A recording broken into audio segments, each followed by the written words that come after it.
আগামী নির্বাচনের আগে আরো গোটা দুই এক সরকার হতে পারে। জুলাই গণঅভ্যুত্থান নিয়ে আলোচনা সবাই তিনি কথা বলেন, এটা খুবই সিগনিফিকেন্ট। নির্বাচনের আগে আরো গোটা দুই এক সরকার হতে পারে, এর মানে এত সহজ না। ইটস রাইট, নির্বাচন এত সহজ না। এত রক্ত ঝরার পর, এত বিপ্লবের পর চূড়ান্ত সুষ্ঠু নির্বাচন ছাড়া কোনো নির্বাচন বাংলার জনগণ মানবে না। যেমন ইউনূস রাগ হয়ে চলে যাবে, এক গেছে। এরপরে আরেক সরকার এসে তালবাহানা করবে, জনগণ আরেকটা বিপ্লব করে সেই সরকারকে উৎখাত করবে, তারপরে আসবে চূড়ান্ত সরকার। এমন তিনবার এবার, ছোটকালে খেলাধুলার সময় বলেছেন না যে তিনবার এবার পারবে, তিনবার এবার পারবে, এটা একটা হাইপোথিসিস। তো দর্শক, এই পারতে হলে কি করতে হবে? এই গোটা দুই এক সরকার লাগুক, আর ইউনূস সরকারকে যদি করতে হয় কি করতে হবে? জুলাই সনদ লাগবে। এবং জুলাই সনদ হলেও হবে না। বাংলাদেশের রাজনীতির অন্যতম সমস্যা রাজনৈতিক সংস্কৃতি। দেখেন, এত কিছুর পর বিএনপির মতো দল, আমি জেনে শুনে দায়িত্ব নিয়ে বলছি, বিএনপির মতো দলের মধ্যে সুষ্ঠু নির্বাচনের কোনো আকাঙ্ক্ষাই নাই। তারা পুরোপুরি কারচুপি নির্বাচনের বন্দোবস্ত বা সেই ফাঁক খুঁজছে। জনগণ যাকে ভোট দেয় এটা তারা স্বপ্নেও কল্পনা করে না। মানে আমাদের পলিটিক্যাল কালচারই হচ্ছে এটা, যে কারচুপি করা যায়। এই জায়গাটা সমাধান করতে হবে। রাজনীতিতে যে দুর্বৃত্তায়ন, বিএনপির যে সন্ত্রাসী রাজনীতি, চাঁদাবাজি রাজনীতি, রাজনীতি যে সন্ত্রাস করে পেশা, এই জায়গাটা সমাধান করতে হবে। এতে ব্যাপক অভিযান লাগবে। রাজনীতি করবে ভদ্ররা, রাজনীতি হবে জিয়াউর রহমানের মতো। রাজনীতি করে নিজে ধনী হওয়া যাবে না, রাজনীতি করতে হবে দেশের স্বার্থে। অনেকে রাজনীতি করতে চাইবে না, যাদের সৎ মানসিকতা আছে কষ্ট করে চলার, যে না আমি ধনী হতে পারবো না, আমি মানুষের সেবা করব, তারা রাজনীতি করবে। এই জন্যে দুর্নীতি, চাঁদাবাজি, মানে রাজনীতিতে যত অবৈধ সুবিধা পায়, আনডিউ ইনফ্লুয়েন্স করার সুযোগে সব বন্ধ করতে হবে, ব্যাপক সংস্কার করতে হবে, তারপরে নির্বাচন, তার আগে কোনো নির্বাচন নয়। বাংলাদেশের রাজনীতিতে একটা অশনি সংকেত, অশনি খবর। ডক্টর ইউনূসের অধীনে তো নির্বাচন হবেই না, বরং ডক্টর ইউনূস সরকারের বিদায়ের পর নতুন যে সরকার আসবে সেই সরকারও নির্বাচন করতে পারবে না। তারপরে আরেক সরকার আসবে, তারাও পারবে না। তারপরে নতুন কেউ এসে জরুরি অবস্থা জারি করে রাজনৈতিক দলগুলোকে পিটিয়ে সোজা করে তারপরে নির্বাচন করতে পারে। সেই আলামত স্পষ্ট হচ্ছে। আপনারা জানাবেন বিষয়টা যদি এরকম হয় কেমন হবে। অবশ্যই এরকম ঘটনা ঘটলে এর মধ্যে নানান ফাঁক ফোকর দিয়ে আওয়ামী লীগ নানান ভাবে এসে যাবে, দ্যাটস ট্রু। কিন্তু বিএনপি যা শুরু করেছে, তারা সুষ্ঠু নির্বাচনের নামও শুনতে পারে না, তারা সুষ্ঠু নির্বাচন মানবে না। তারা চাঁদাবাজি করবে, ভোট চুরি করবে, ভোট ডাকাতি করবে, ভুয়া ব্যালট পেপার বানানোর ঘোষণাও দিয়েছে। তাদের একটা দলীয় কাউন্সিল, ইউনিয়ন কাউন্সিল, যেখানে ভোট 40টা, সেখানে ভোট পড়ে 45টা। বিএনপির মধ্যে সুষ্ঠু নির্বাচনের কোনো চিন্তা দর্শন নেই, কারচুপি তাদের ধান্দা। এখন দেখেন, সবচেয়ে বড় রাজনৈতিক দল যদি আইন না মানে, নিয়ম না মানে, তাদের চিন্তাই যদি থাকে যে যেভাবে হোক কারচুপি করতে হবে, কিভাবে নির্বাচন করবে? এখন এদিকে ডক্টর ইউনূস তো বিএনপি কে কারচুপি করে ক্ষমতায় এনে দিতে রাজি হয়েছেন, কিন্তু সমস্যাটা হচ্ছে জামাত, এনসিপি এরা টের পেয়ে গেছে, তারা ওটা হতে দিবে না। এর মানে ডক্টর ইউনূসের যে এই প্রজেক্ট, বিএনপি কে 340 আসন দেওয়া, এটা চলবে না। দর্শক, এই যে কথাটা, এই হাইপোথিসিস, এটা আমি বলিনি, এটা বিএনপি বলছে।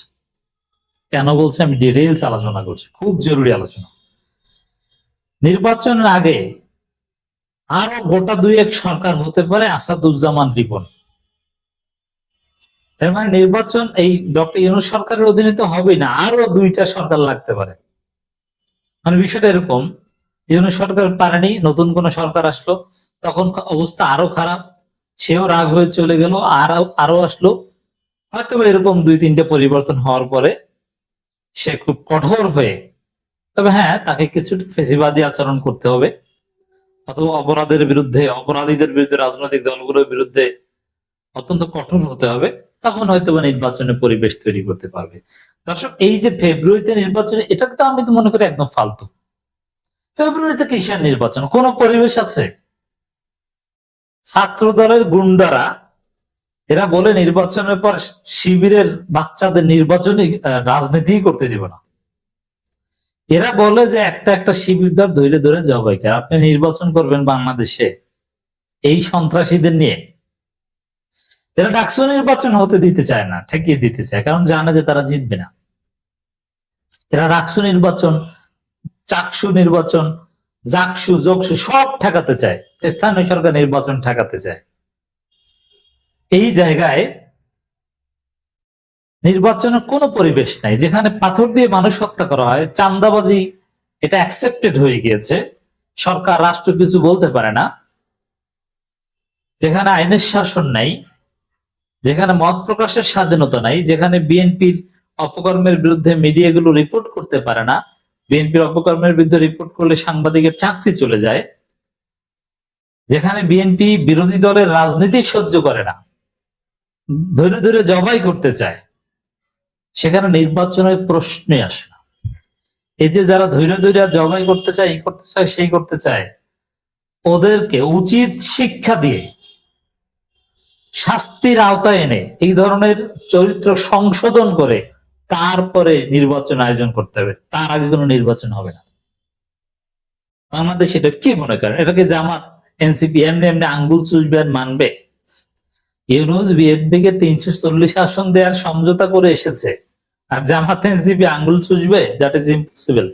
এখন তো আওয়ামী লীগ নাই, আবার আওয়ামী লীগেরও হিসাব নিকাশ কিন্তু অনেক কিছু মিলে যাচ্ছে। দেখেন, ডক্টর ইউনূসের অধীনে আওয়ামী লীগ নির্বাচন চায় না, আওয়ামী লীগ চায় নতুন কোন তত্ত্বাবধায়ক সরকারের অধীনে। আবার সেই ডক্টর ইউনূস 340 আসন দেওয়ার সমঝোতা করেছেন বিএনপির সাথে। তো এখানে তো জনগণের চাওয়া আর আওয়ামী লীগের ষড়যন্ত্র মিলে যাচ্ছে। অতএব এই যে হাইপোথিসিস ডক্টর ইউনূসের অধীনে নির্বাচন হবে না, এটা তো সঠিক হতে পারে। খবরটা একটু আমরা দেখি। বিএনপির vice chairman doctor Asaduzzaman Ripon বলেছেন, অন্তর্বর্তী সরকারের মধ্যে দৃঢ়তা নেই। হ্যাঁ, এটা ঠিক, দৃঢ়তা নেই। জামাত চরমোনাই এনসিপি একটু নাড়াচাড়া দিতে পারলে ইউনূস রাগ হয়ে ফ্রান্স চলে যাবে।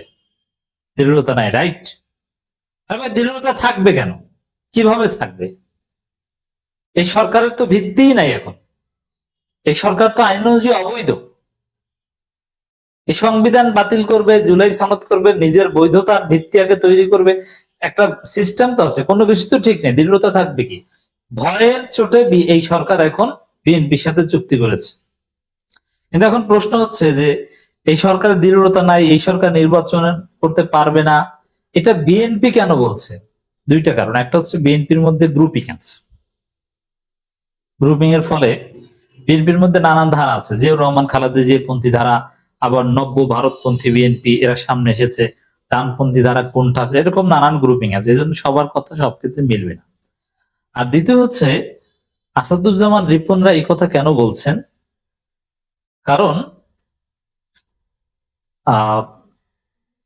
বিএনপির সাথে যে 340 আসন দেওয়ার চুক্তি হয়েছে, ওটা ইউনূস মানতে পারবেন না, এটা বিএনপির একাংশ বুঝে গেছে। যে ইউনূসের যে হার্ট, তাতে তিনি ওটা বাস্তবায়ন করতে পারবেন না, তিনি মাঝপথ থেকে দৌড়ে চলে যাবেন। তারপর বিএনপির আমসালা সব যাবে কিভাবে?